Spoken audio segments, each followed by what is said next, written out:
이어서 염증에 대해서 보겠습니다. 자, 이제 염증이라는 거는 외상과 감염 포함 모든 종류의 조직 손상에 대한 이런 국지적인 방어 반응이죠.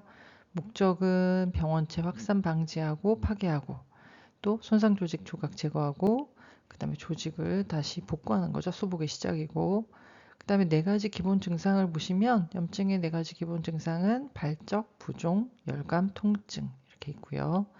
사이코타인이라는 것은 면역세포들 사이의 화학적 소통망으로 설명되는 작은 단백질 분자를 얘기해요. 사이코타인을 분비하는 이웃에 있는 그 세포, 이런 동일세포와 같이 근거리에 작용해서 주변 분비 효과하고 그 다음에 자가 분비 효과하고 이렇게 있습니다. 그 다음에 호르몬 같이 먼 거리에 작용하는 것은 이제 내분비 효과라고 하고요. 종류는 인터페론, 인터루킨, 그 다음에 종양괴사인자, 화학 주성인자 이렇게 보시면 되겠습니다. 자, 염증에서 이제 호중구의 작용을 여러분들이 이렇게 염증 화학 물질, 그 다음에 두 번째 변연화가 생기고 세 번째, 네 번째 이렇게 작용은 여러분들이 작용을 네 가지는 참고적으로 보시면 되겠습니다. 자, 그거에 대한 이제 염증 반응 물질에 대한 것 이렇게 나와 있는데요. 지금 이제 세포 물질에 대한 거, 우리가 알고 있는 대식세포랄지, 그 다음에 뭐 지금 단핵구, 호중구, 혈소판 이제 확인해 보시기 바랍니다. 그 다음에 화학물질에 대해서도 여러분들이 들어보신 게 많을 텐데 아까 얘기했던 시토카인이랄지 피브리노겐이 하는 작용, 그 다음에 헤파린, 히스타민, 뭐 그 다음에 이런 여러 가지 등등 여러분들이 염증 반응이 어떻게 일어나는 그 세포 물질과 화학 물질에 대해서 같이 보시면 되겠습니다. 자, 적응 면역에 들어가서 보시면 이제 특이성이라고 있어요. 이건 뭐냐면 특정 병원체에 직접 작용하고요. 한 가지 병원체에 대한 면역은 다른 병원체들에 대한 면역을 주지 못합니다.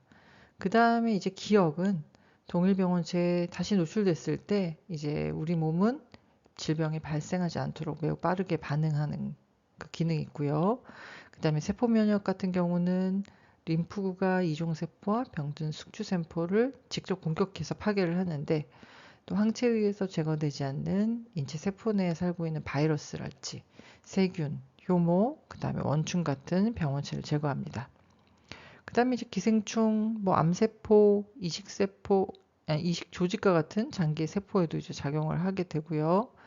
그 다음에 이제 체액 면역을 보게 되면 병원체를 파괴시키는 인식표와 관련 있는 항체가 작용합니다. 그래서 체액은 항체가 체액에 액화되어 있기 때문에 붙여진 이름이고요. 그 다음에 세포 바깥에 있는 바이러스, 세균, 또 효모, 원충, 또 독소랄지, 독일랄지, 그 다음에 알레르기 항원 이런 것들은 비세포성 병원체 등의 효과가 있고요. 그 다음에 감염 미생물의 세포 밖 단계에서만 작용합니다. 자, 면역 분류를 해보면요. 이렇게 분류할 수 있습니다. 자연 능동 면역이라고 해서 항원에 자연적으로 노출된 결과로 항체나 T세포가 형성이 되고요. 그 다음에 인공 능동 면역은 우리 이렇게 예방접종 얘기하는 겁니다. 그래서 수두랄지 파상풍이랄지 또 인플루엔자 같은 질병에 대한 예방접종 결과라든지 그 항체, 그 다음에 T세포가 형성이 되고 백신, 그죠? 질병을 일으키진 않지만 면역 반응을 자극할 수 있는 죽거나 약화된 병원체 성분, 그리고 또 면역 기억을 재자극해서 높은 보호 기능을 유지하기 위해서 추가 접종이 필요하기도 합니다.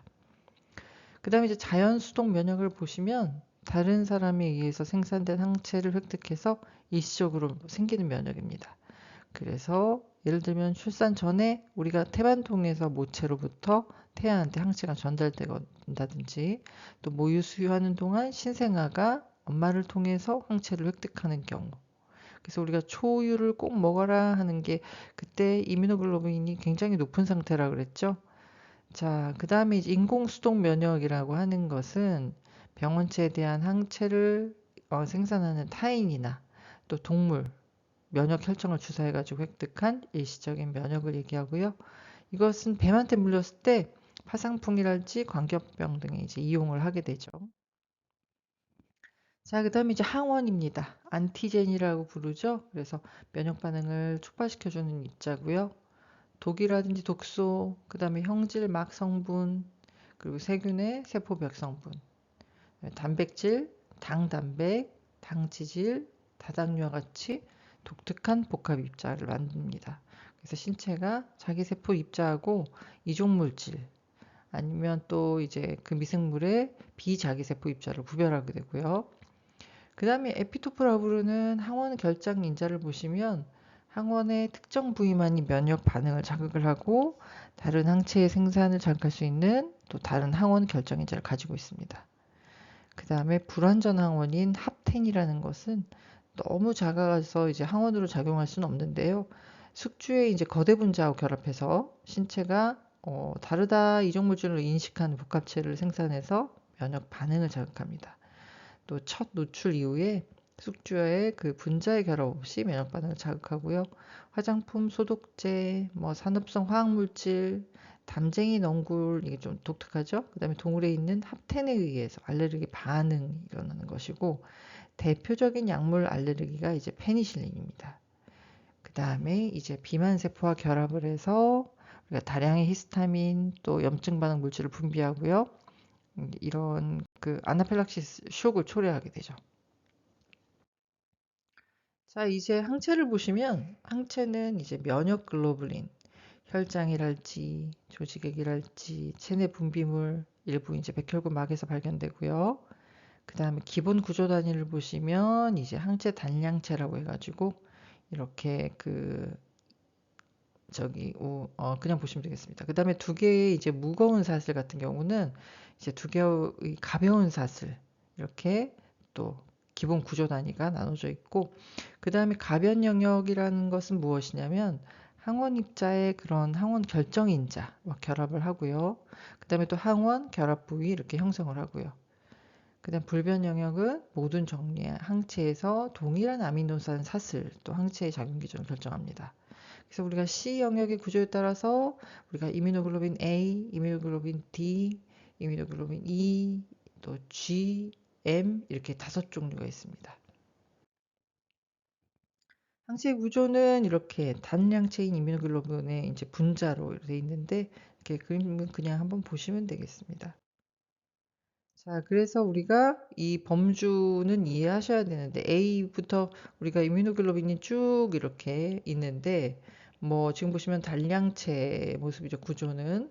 그래서 이제 A 같은 경우는 일량체도 있고 그다음에 이뮤노글로빈 M 같은 경우는 오량체라고 되어 있어서 이렇게 우리가 비교가 되는데요. 위치와 기능은 우리가 이제 읽어보셔야 되겠습니다. 그래서 혈장에는 단량체로 존재하면서 점액 눈물, 모유, 타액, 그쵸? 질분비물에는 이제 일량체로 존재를 하고 그 다음에 D 같은 경우는 이제 B세포의 이런 막형류 단백질이면서 그 다음에 또 E는 우리가 호영기구하고 비만세포의 막경류 단백질이고요. 그 다음에 이뮤글로빈 G는 우리가 혈장 속 항체의 약 80%를 차지하는 것입니다. 그리고 이뮤노글로빈 M은 혈장 속 항체 10%를 차지하고요. 자, T세포, T림프구를 보시면 이것은 적색 골수 내에서 탄생하고요. 그 다음에 흉선으로 이동합니다. 그리고 외부 항원하고 항원 제시세포 알아볼 그런 능력, 유무 시험 또 그 다음에 시험 통과하지 못한 T세포는 이렇게 자멸사합니다. 그 다음에 대식세포에 의해서 잡혀먹고요.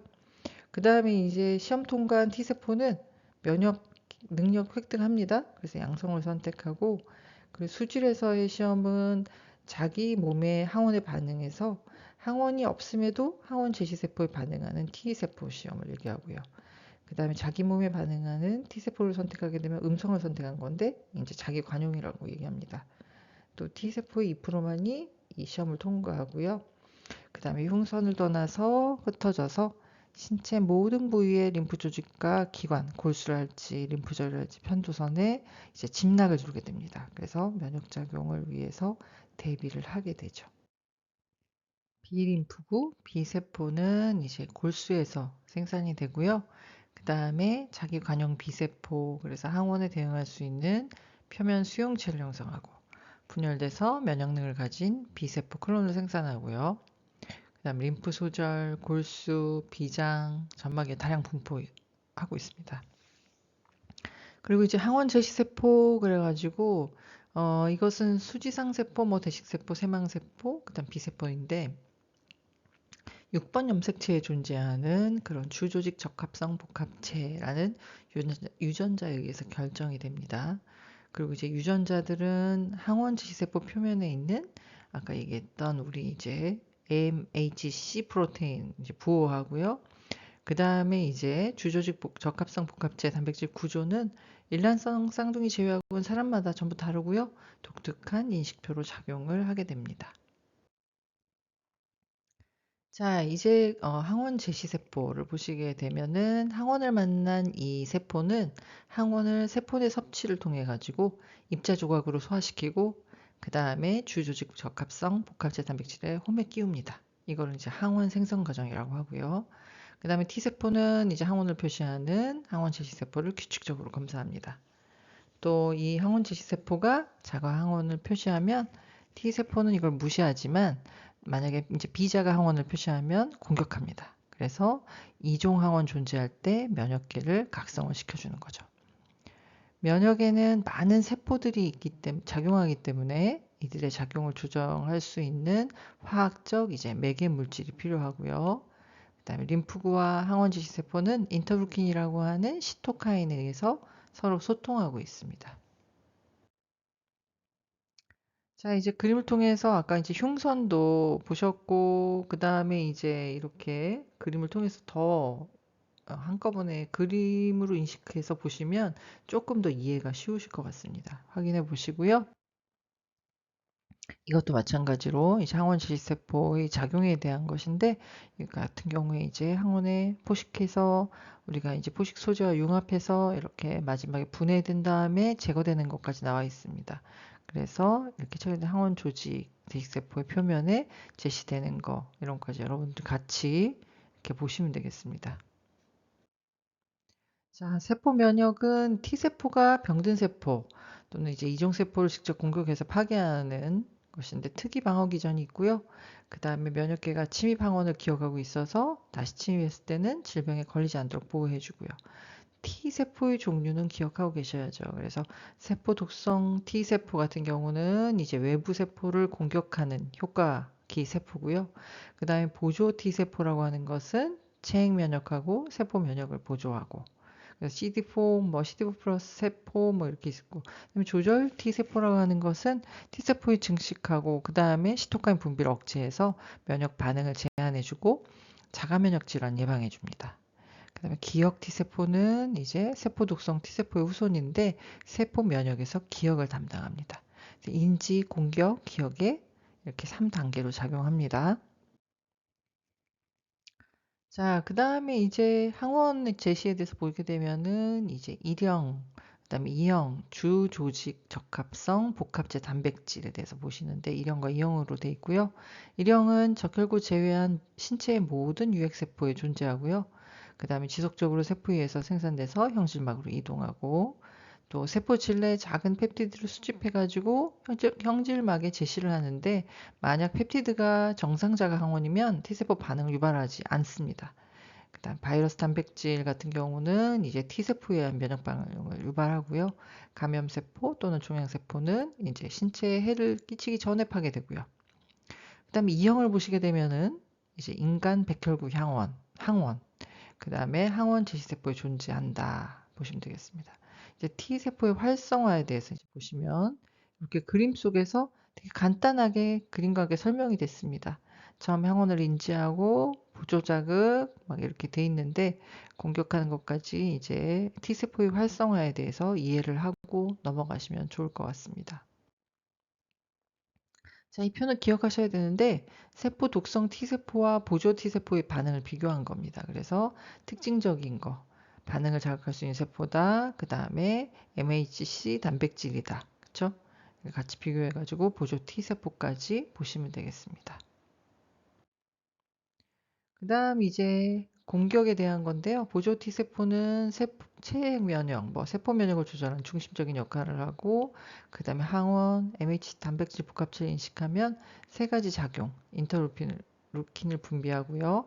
인터루킨이 해주는 것은 호중구, 그 다음에 자연 살해세포 유인하고 그다음에 대식세포를 유인해가지고 포식 작용을 자극해주고 또 다른 데로 가는 거, 이동하는 거 억제해주고 그다음에 T세포, B세포의 유사 분열하고 성숙을 자극합니다. 그다음에 세포 독성 T세포는 다른 세포를 직접 공격해서 죽이는 유일한 T세포다. 기억하셔야 되겠죠. 그래서 병든 세포나 이중 세포의 항원, 그다음에 이제 주조직 적합성 단백질 복합체 인식하면 이중 세포하고 결합해가지고 이중 세포 파괴시킬 수 있는 강력한 화학 물질 전달하고요. 그다음에 이게 작용을 하는 동안에 다른 이중 세포에 대해서 감시는 중단됩니다. 자, 그다음 화학 물질의 종류는 퍼포린, 그랜자임, 이것들은 표적세포 파괴하고, 그다음에 인터페론은 이렇게 바이러스 복제하고 군지 복제하고요. 대식세포 활성화시켜주고. 그다음에 이제 특정 병원체에 처음 노출되었을 때 1차 반응은 이제 1주 정도 최대 반응 보이다가 점차 약해집니다. 이것도 마찬가지로 그림 속에서 여러분들이 이 지금 선천 면역, 그다음에 체액 면역, 세포 면역에서 보조 T세포의 주요 역할을 이해하시면 되겠습니다. 자, 이제 메모리에 대한 건데요. 우리가 이제 앞서서는 공격에 대한 것들을 같이 봤고, 면역 반응은 면역 기억에 의해서 이루어지고, 클론 선택 후에 대부분이 아닌 일부는 이제 기억세포로 변하게 됩니다. 그다음에 기억세포는 일반적으로 오래 생존하면서 수가 많고요, 일단. 그다음에 활성화되는데 많은 단계를 안 거쳐요. 그래서 항원에 대해서 빨리 반응합니다. 그다음에 동일 항원에 재노출되면 T세포의 기억 반응이라 불리는 빠른 공격을 수행합니다. 그래서 질병을 이렇게 발생하는 걸 억제시켜주죠. 자, 이제 세포 독성 T세포의 암세포 파괴, 죽어가는 암세포와 T세포의 모습을 보실 수가 있고요. 그 다음에 체액 면역에서 우리가 인식, 공격, 기억 이렇게 다 봤는데 이거 기억하셔야 됩니다. 그래서 첫 번째 항원을 인지하고 그 다음에 항원 제시하고 그쵸? 클론을 선택해서 우리가 분화해서 공격에 이르는 것들을 그림으로 이해하시면 되겠습니다. 이것도 마찬가지로 그림을 통해서 여러분들이 한번 살펴보시면 되겠고요. 자, 이제 공격에 대한 부분을 보시게 되면 중화라는 것은 무엇이냐면 바이러스나 독소 분자 일부 이제 부위들이 병원체를 인체 세포에 결합시키는 것 같은 그런 항원의 특정 부위만이 병원성을 가지고 있습니다. 그래서 항체는 이 활성 부위를 차단시켜 가지고 중화시켜 줍니다. 또 보채 부착이라는 거는 세균과 부적합 적혈과 같은 이종세포에 대한 방어작용에서 가장 먼저 나타나는 겁니다. 그래서 이런 세균을 옵손이나 시켜가지고 부식세포가 세균을 쉽게 잡아먹어서 파괴시킬 수 있고요. 그 다음에 이제 응집이라는 것은 뭐냐면 이제 항체 분자는 2개에서 10개의 결합부 가지고 있기 때문에 한 번에 2개 이상의 이종세포 항원 분자 결합해서 고정시킬 수가 있습니다. 얘는 이제 항원 입자가 움직이지 못하게 해서 주변 조직으로 확산되는 거 막아줍니다. 침전이라는 것은 이제 항체가 항원 분자와 결합해서 항원, 항체 복합체를 형성하고 그 다음에 이거는 커서 용해될 수가 없는데 면역 청소에 의해서 제거된다든지 또 조직 내 이제 호상부에서 또 먹힙니다. 이것도 항체의 응집과 이제 침전에 대한 그 기전을 가지고 이렇게 설명을 그림으로 한 건데요. 이렇게 이것도 그림을 한번 보시면 되겠습니다. 자, 이제 기억에 대해서 1차 반응은 특정 항원에 최초로 노출됐을 때 나타나는 면역 반응입니다. 항체는 3에서 6일 후에 출현하고요. 이제 B세포는 이제 형질세포로 분화해서 이렇게 증식한 다음에 항체를 분비합니다. 자, 그래서 이제 항체 역가가 증가하기 시작하고 항체 중에서 이뮤노글로빈 M이 가장 먼저 나타나는데 10일 후에 제일 최대치 됐다가 점점 줄어듭니다. 이가 줄어들게 되면은 이제 이뮤노글로빈 G가 증가하기 시작하고요. 기억 B세포 같은 경우는 이제 1차 반응에서 항원에 대한 면역 기억을 가지게 되는 세포고요. 2차 반응에서는 림프절의 종자 중심에서 주로 발견되는 이 B세포가 동일 항원에 재노출됐을 때 매우 빠르게 2차 반응을 유발하게 됩니다. 수시간 내에 이제 형질세포가 생성돼서 이제 이뮤노글로빈 G 항체 역가가 갑작스럽게 증가하게 되고요. 그 다음에 이뮤노글로빈 M은 소량 분비되었다가 빨리 감소하는데 또 G는 방어 기능을 위해서 아주 오랫동안 수년 동안 높게 유지가 됩니다. 체액 면역에서의 기억은 세포 면역에서처럼 지속되지는 않습니다. 이것도 마찬가지로 체액 반응의 1차 반응, 2차 반응에 대해서 이제 여러분들 그림을 통해서 조금 비교를 해보시면 좋겠습니다. 이때까지 얘기했던 이제 적응 면역의 인자에 대해서 여러 가지 세포들, 그 다음에 화학 물질들 다 이 표 하나로 설명이 됩니다. 그래서 여러분들이 이거를 꼭 이거 하나만 기억하시면 될 것 같습니다. 세포 면역과 체액 면역의 비교를 이제 특징들과 같이 보시면서 비교를 해보면 효과기 세포 때는 이제 세포 면역 같은 경우는 이제 세포 독성 T세포랄지 그다음에 세포 면역은 이제 B세포에서 발달하게 되고 또 이제 MHC 단백질 같은 경우도 두 개가 그다음에 공격 화학 물질이 어떻게 다른지 파폰이랄지 이제 그 그랜자임, 인터페론, 종양, 괴사인자가 있고 체액 면역에서는 이제 항체, 보체가 있고요. 그래서 기억적인 특징도 이제 T세포 기억 반응이 세포 면역에서 이루어지면 체액 면역은 이제 2차 반응이 있게 되고요. 그래서 이렇게 체액 면역과 그 세포 면역을 특징적인 것과 비교해서 보시면 되겠습니다. 자, 이제 면역계통 장애를 보게 되면요. 이제 과민 반응 1형, 2형, 3형 이렇게 4형까지 있게 되는데 1형 과민 반응은 급성 과민 반응 이렇게 그다음에 2형 과민 반응은 항체 의존 세포 독성 과민 반응 3형 과민 반응 이제 면역 복합체 과민 반응 4형 또 지형 과민 반응 이렇게 보실 수가 있고요. 그다음에 자가 면역 질환은 보시면 돼요. 면역계니까 이제 그 오토이뮤 디지즈 같은 경우는 자기 관용에 실패해서 면역 계통이 자신의 몸에 있는 항원과 또 외부에 있는 항원을 구분을 못 해가지고 자기 몸에 있는 조직을 공격하는 자가 형체를 갖다가 이제 형성하는 것이죠. 그 왜 그러느냐 하면 우리가 이제 교차 반응 때문이고 또 혈액에 대한 자가 항원의 비정상적인 노출이랄지 또 자가 항원 구조의 변화가 있다랄지 그럴 경우에 이제 생기게 됩니다. 면역 결핍병 종류를 보시게 되면 이제 중증 복합 면역 결핍병이라는 SCID라는 게 있고요. 이건 이제 여러분들 많이 아시죠? 후천성 면역 결핍 증후군이라고 하는 거, 에이즈라는 것들이 있습니다. 그래서 지금 이제 중증 복합 면역 결핍 장애가 있는 경우에 이렇게 사진 속에서 우리가 죽을 때까지 이런 것들, 이 병에 걸린 채로 낫지 못하고 살아가는 것을 이제 볼 수가 있죠. 그래서 이 안에서 우리가 이제 면역의 영이 떨어지면 안 되니까 우리가 이런 환경 속에서 죽을 때까지 살아야 되는 그 모습을 볼 수가 있고요. 그 다음에 이제 사람 면역, 우리 이제 HIV 바이러스 지금 보실 수가 있는데 이제 바이러스의 구조랄지 이런 것들을 사진을 통해서 우리가 볼 수가 있습니다. 그 다음에 이제 카포식종의 모습이죠. 일반적인 이제 피부 병변에 이제 카포식종이 이렇게 생긴 것을 보실 수가 있고요. 그리고 이제 그 림프계통과 면역계통 질환 몇 가지를 보시게 되면 접촉성 피부염은 우리가 이제 많이 들어보셨을 텐데 알레르기원 또는 합텐과 접촉한 부위에 이제 병변이 나타나는 겁니다. 피부에. 그래서 이제 지연 과민 반응 일종이고 우리가 이제 온나무 같은 거 또는 화장품 잘못 썼다든지 라텍스 그쵸? 그다음에 세제 또 산업용 화학물질 이런 것들 때문에 이제 반응이 나타날 수 있고요. 그 다음에 이제 두드러기 같은 경우는 흰 물집이 붉은 영역으로 둘러싸여 가지고 가려움을 동반하는 게 특징인데요. 알레르기 피부 반응이라 볼 수 있고 알레르기원의 반응에서 국소적으로 히스타민의 방출돼서 발생하고요.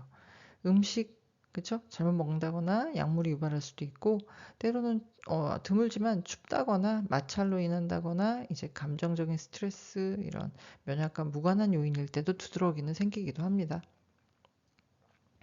그 다음에 호지킨 병이라고 하는데 림프절에 이거는 악성 종양입니다. 초기에는 림프절이 붓습니다. 특히 목 부분 그리고 열이 나고요. 그 다음에 흔한 이제 이 이웃한 림프절로 진행이 되다가 방사선요법 이런 화학요법을 이제 암 환자로서 받게 되는데 완치율은 75% 정도 됩니다. 그 다음에 이제 비장비대라는 것이 있는데 비장이 비대해진 상태고 때로는 이제 기저질환이 없을 때 나타나기도 하고 근데 이제 감염이 흔하고요. 이제 자가면역 질환, 그다음 신부전, 또 간경화, 호지킨 병이 이제 이런 암의 원인이 되고, 그 다음에 비대해진 비장은 우리가 이제 적혈구를 모아둘 수 있고 그 때문에 빈혈이 발생할 수도 있습니다. 또 비장이 약해지고 파열에 취약해질 수도 있고요. 그 다음에 우리가 이제 SLE라고 부르는 전신 홍반 루푸스라고 하는 것이 있는데요. DNA 등 이제 항원에 대한 자기 항체가 형성돼서 항원 항체 복합체가 혈관 등의 이제 기관에 축적돼서 광범위하게 결합 조직 염증을 유발합니다. 그래서 열나고 피로하고 관절통 있고 또 체중도 줄고 그 다음에 광과민이 있고 이제 비체돼서 그 다음에 코하고 뺨 쪽에 이렇게 나비 모양으로 발진이 생기는 게 특징적입니다. 신부전으로 이제 사망할 수도 있고요. 자, 이제 여기까지가 마지막입니다. 그래서 두 번째 파트 이것으로 마치겠습니다. 수고하셨습니다.